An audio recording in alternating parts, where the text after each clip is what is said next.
நாங்கள் அனைவரும் ஒன்று திரண்டு ஒற்றுமையான எங்களுக்கான இந்த இலங்கை மக்கள் மனிதஉரிமை ரீதியாக எதிர்கொள்கின்ற பிரச்சனைகள் தொடர்பாக எங்களுடைய மட்டக்களப்பில் இருக்கும். குறிப்பாக நாங்கள் கொஞ்சம் மனம் திறந்து நாங்கள் கலைக்க வேண்டிய தேவைப்பாடு இருக்கின்றது. குடியிருப்பு பகுதியும் இருக்குது பிரச்சனை. இப்போ என்னென்னால் முதல் விவசாயம் கிட்டத்தட்ட 800 ஏக்கர் தொடக்கம் 1000 ஏக்கர் விவசாய நிலத்தை இலங்கை துறைமுக அதிகார சபையினர் சோலார் பவர் கம்பெனிகளுக்கு கொடுத்து இப்போ விவசாயிகள் 352 பேர் வெளியேற்றப்பட்டிருக்கிறாங்க சார்.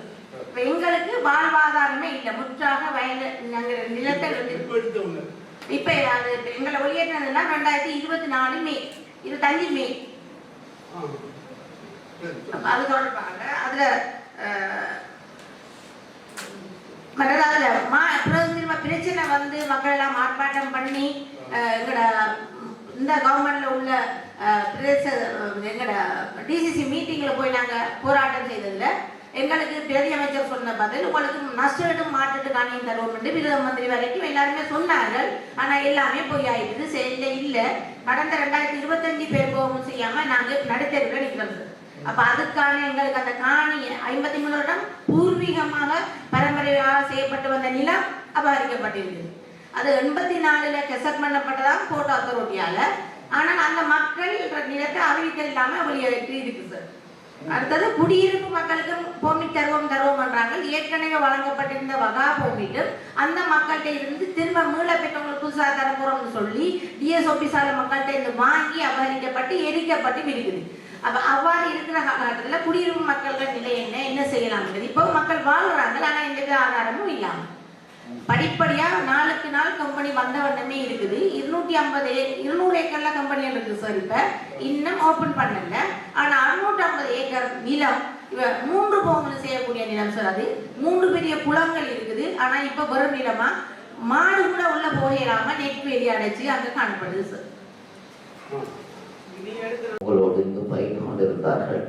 மிக முக்கியமாக இது 30 வருட கால யுத்தத்திலே வடகிழக்கு மோசமாக பாதிக்கப்பட்ட ஒரு மாகாணமாக அடையாளப்படுத்தப்பட்டிருக்கின்றது. உயிரிழப்புகள் மாத்திரமல்ல, தங்களுடைய காணி உரிமைகள் கூட மிக மோசமான முறையில் பாதிக்கப்பட்டதை நாங்கள் காணக்கூடிய. இன்று கூட தங்களுடைய காணிகள் இழந்த காணிகளுக்காக தங்கள் தொடர்ச்சியாக போராட்டங்களை செய்து வருகின்ற சூழ்நிலையை நாங்கள் காணக்கூடியதாக இருக்கின்றது. ஆகவே இணைப்பாளர் கூடிய போன்று மாறி மாறி அரசாங்கங்கள் மாறினாலும் பல வாக்குறுதிகள் அளிக்கப்பட்டாலும் கூட பாதிக்கப்பட்ட மக்கள் இன்றும் பாதிக்கப்பட்ட மக்களாகவும் உரிமைகள் இருந்த மக்களாகவும் வாழக்கூடிய ஒரு துர்ப்பாக்கியமான நிலையிலே கிழக்கு மாகாணத்திலே இருக்கின்ற மிக முக்கியமாக தமிழ் மொழி பேசுகின்ற மக்கள்களும் இருக்கின்ற அதே போன்று ஒரு சில சிங்கள மக்கள்களும் இருக்கத்தான் செய்கின்றார்கள். இருந்தாலும் கூட நாங்கள் இப்படியான ஒரு சூழ்நிலையிலே எங்களுடைய உரிமைகளை உத்தரவாதப்படுத்துவதற்காக எங்களுடைய காணி உரிமைகளை மீள பெற்றுக்கொள்வதற்காக நாங்கள் தொடர்ச்சியாக போராட வேண்டிய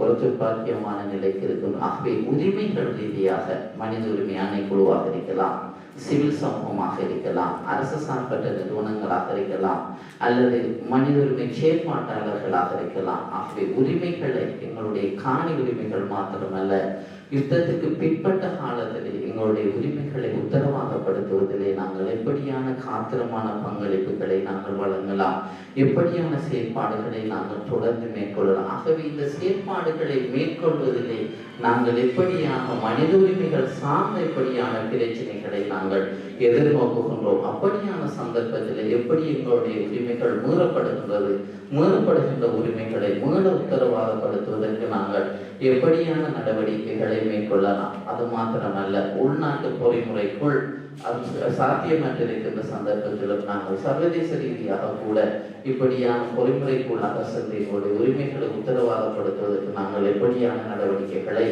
மேற்கொள்ளலாம் என்பது நான் நினைக்கின்றேன். ஒரு குறுகிய இன்றைய வேலைப்பட காரணமாக ஒரு 45 நிமிடங்கள் மாத்திரம் தான் உங்களோடு நான் கலந்துரையாடலாம் நினைக்கின்றேன்.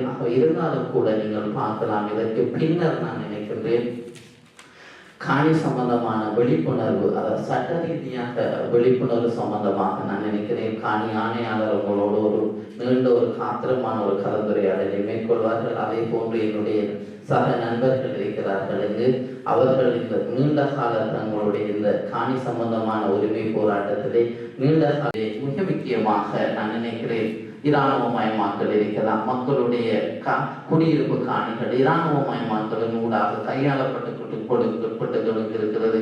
இப்படியான ஒரு சூழ்நிலையிலே மீண்டும் அந்த மக்களுக்கு அந்த காணிகளை எவ்வாறு நாங்கள் பெற்றுக் கொடுக்கலாம் அல்லது அந்த காணிகளை அந்த மக்கள் மீண்டும் தங்களுக்கு பெற்றுக்கொள்வதிலே எவ்வாறான ஒரு சவால்களை எதிர்நோக்குகிறார்கள் என்பது மிக முக்கியமான ஒரு பிரச்சனையாக இருக்கின்றது. அதே போன்றுதான் இந்த போராட்டத்திலே ஈடுபடுகின்ற மக்களாகவும் இருக்கலாம், மனித உரிமை செயற்பாட்டாளராகவும் இருக்கலாம். இந்த போராட்டத்தில் ஈடுபடுகின்ற மக்கள் தொடர்ச்சியான ஒரு அச்சுறுத்தல்களுக்கு உள்ளாக்கப்படக்கூடிய ஒரு சூழ்நிலையை நாங்கள் காணக்கூடியதாக இருக்கின்றது. அதே போன்றுதான் அவர்களுடைய நடமாடுகின்ற சுதந்திரம் மட்டுப்படுத்தப்படுகின்ற ஒரு சந்தர்ப்பத்திலே சுதந்திரமாக கதைக்கக்கூடிய ஒரு சூழ்நிலை மறுக்கப்படுகின்ற சந்தர்ப்பத்திலே தொடர்ச்சியான ஒரு அச்சுறுத்தல்களுக்கும் அடக்குமுறைகளுக்கும் உள்ளாக்கப்படக்கூடிய ஒரு சூழ்நிலையை நாங்கள் காணக்கூடியதாக இருக்கின்றது. ஆக இப்படியான ஒரு சூழ்நிலையிலே தான் நான் நினைக்கின்றேன், இப்படியான ஒரு எங்களுக்குள்ளே ஒரு பிணைப்பை ஒரு ஒற்றுமையை ஏற்படுத்தி கொண்டு எப்படி இந்த செயற்பாட்டை நாங்கள் தொடர்ந்து செல்லலாம். ஆகவே மக்களாகிய நீங்கள் மனித உரிமை ஆணைக்குழுவை பொறுத்து வித்தியாசமாக முறைப்பாடுகள் வருகின்றது. உதாரணமாக அரசு திணைக்களங்களினால் கையாளப்படுகின்றது.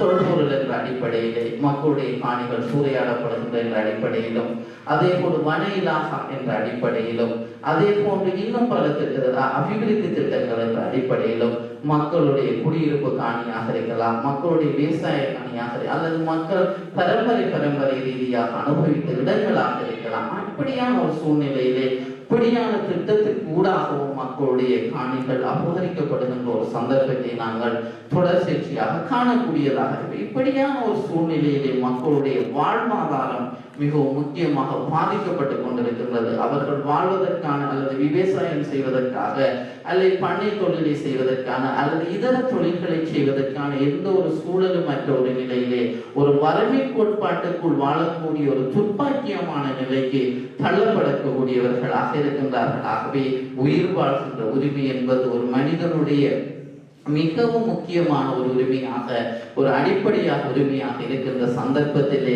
உயிர் வாழ்கின்ற உரிமையை அச்சுறுத்தலுக்கு உள்ளாக்கப்படுகின்ற சந்தர்ப்பத்தில் நாங்கள் வேறு எந்த உரிமைகளையும் அனுபவிக்கக்கூடிய எந்த ஒரு சூழ்நிலையும் இல்லாத ஒரு நிலைக்கு நாங்கள் தள்ளப்படக்கூடியவர்களாக இருக்கின்றோம். ஆகவே எங்களுடைய சட்ட வரம்புக்குள் அல்லது எங்களால் செய்யக்கூடியதாக இருக்குமாக இருந்தால் நிச்சயமாக மனித